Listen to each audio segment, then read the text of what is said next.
Halo pemirsa, apa kabar Anda hari ini? Senang sekali saya Ulfolia kembali menjumpai Anda dalam berita Kaltim hari ini. Sejumlah berita aktual dan menarik telah kami siapkan untuk Anda dan berikut di antaranya. Seorang guru di Kutai Timur ditangkap polisi karena mencabuli 5 murid dan 2 pegawai.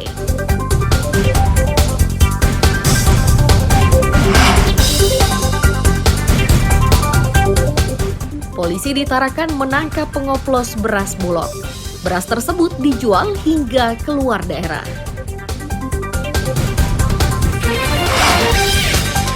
Jalan tol menuju Bandara IKN hingga saat ini masih dalam tahap pengerjaan.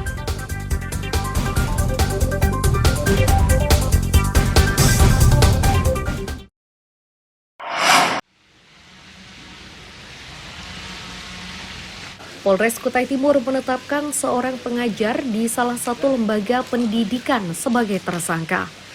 Ini setelah UR dilaporkan telah mencabuli anak didik dan karyawatinya.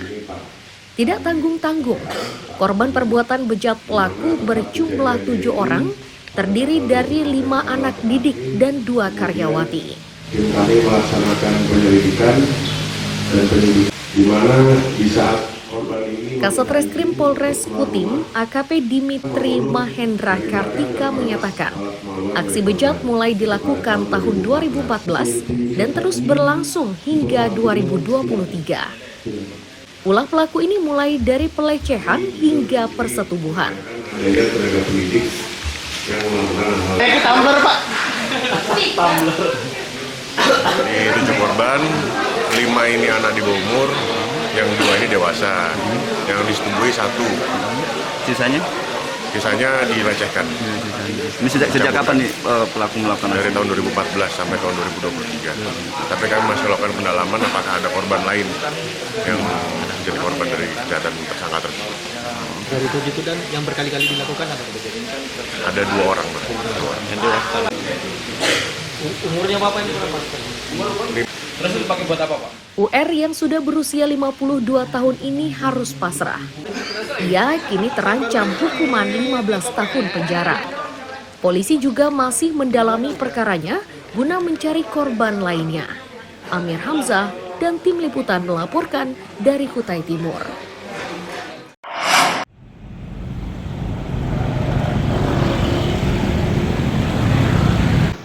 Kepolisian sektor Kota Samarinda Rabu siang masih menangani perkara penganiayaan. Saat ini pelaku sudah ditangkap namun harus dirujuk ke rumah sakit jiwa untuk memastikan kondisi mentalnya. Itu karena pelaku sebelumnya merupakan pasien rumah sakit jiwa Atma Husada Mahakam.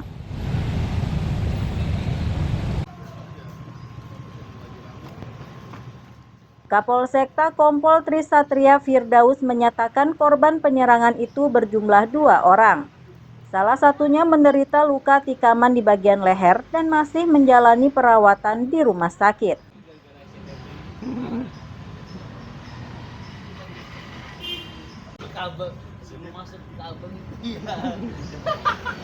Kita menunggu ini dari rumah sakit seperti apa kondisi dari pelaku. Oke, untuk korban sendiri ada berapa orang? Atas 1 aja atau seperti apa? Ya sebenarnya ada 2, yang satu yang memang ada luka tusukan dikit di sini, yang satu lagi ya luka ringan biasa aja. Luka ringan biasa korban ya. Artinya pelaku juga sudah dibawa ke rumah sakit jiwa begitu, tidak dilakukan tindakan hukum, Pak ya?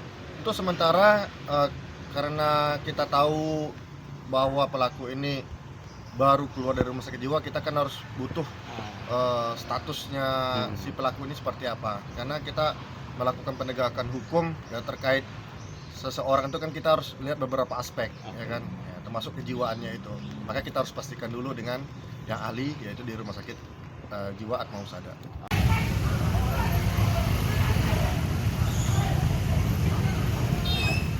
Bermula saat korban dan pelaku saling pandang pada Selasa malam, secara tiba-tiba pelaku menyerang korban dengan menggunakan gunting. Meski sudah berusaha melarikan diri, namun korban tetap terluka. Pelaku diringkus setelah sejumlah polisi memburunya sejak dari Jalan Imam Bonjol hingga ke Sebatik. Iswanto melaporkan dari Samarinda.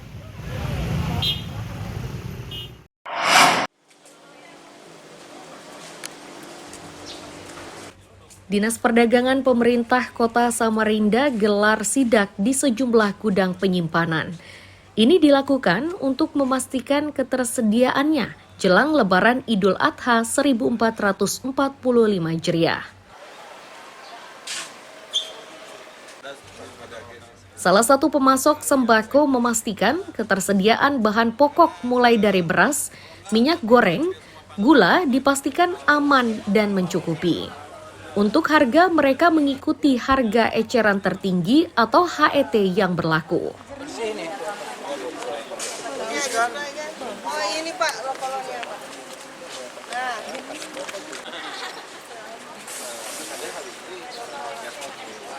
Tadi yang diminta oleh Bapak-Bapak Kadis itu, yang pertama itu ketersediaan stok ya, terutama untuk beras, minyak, dan juga gula ya.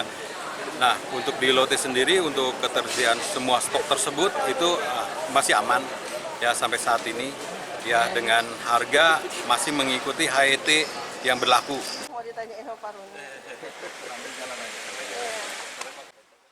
Sementara tim gabungan menyatakan data stok sembako di Samarinda mencukupi hingga 3 bulan. Itu mereka dapatkan setelah menerima data dari sejumlah pemilik usaha penyedia sembako. Satu-satunya kelangkaan adalah pasokan gas melon atau gas ukuran 3 kg.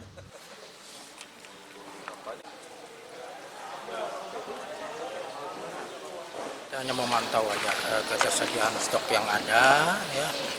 Ada beberapa tempat sudah kita kunjungi. Kemudian untuk stok-stok yang lain seperti beras, gula, dan minyak dalam keadaan aman. Dan bahkan bisa sampai 3 bulan ke depan sudah ready semua.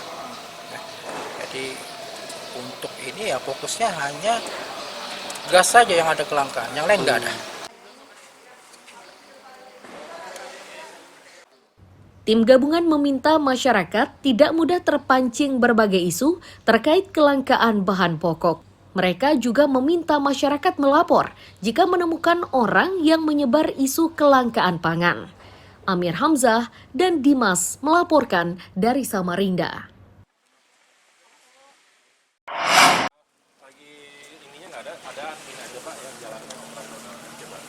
Wakil Wali Kota Samarinda Rusmadi Wongso Rabu siang mendatangi SPBE atau Stasiun Pengisian Gas LPG yang lokasinya di Jalan HM Ardan Samarinda Ulu. Tujuannya untuk memastikan pasokan gas LPG terutama ukuran 3 kg ke masyarakat tidak mampu.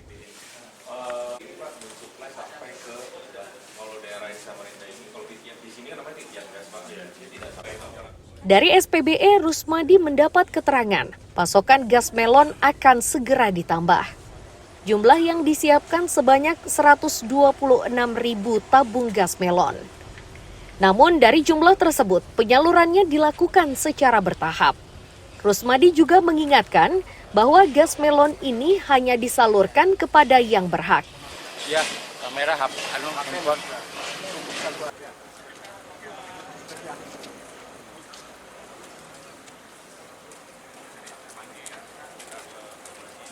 Ini pertama dari sisi pemerintah kota kan sudah memastikan untuk kemudian dengan sistem kartu ya, untuk memastikan bahwa yang boleh membeli tabung ini adalah memang yang berhak dan itu sudah terdata.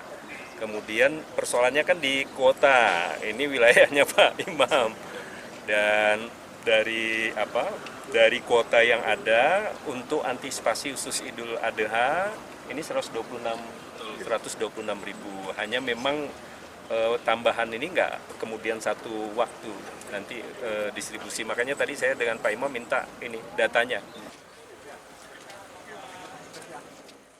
Munculnya isu kelangkaan gas berkaitan dengan politik dibantah secara tegas oleh Kepala Cabang PT Titian Kaltim Samarinda, Imam Bukhari. Ia menegaskan pihaknya tidak terlibat dalam politik praktis, terutama jelang Pilgub dan Pilwalkot.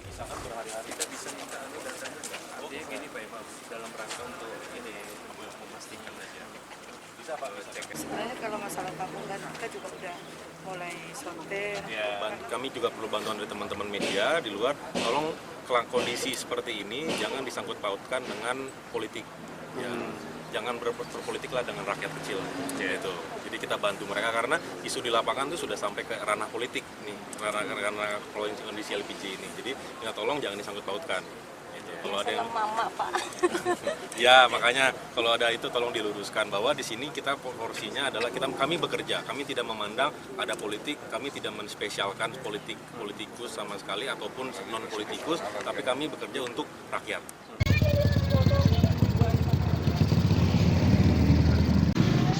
Sebelumnya, pemandangan miris terlihat di sebuah penjualan gas LPG. Antrean mengular terjadi saat warga membeli gas melon. Lenyapnya gas melon menimbulkan spekulasi, mulai dari proyek politik hingga kenakalan para orang berduit yang memaksa membeli gas untuk warga tidak mampu. Amir Hamzah dan Dimas melaporkan dari Samarinda.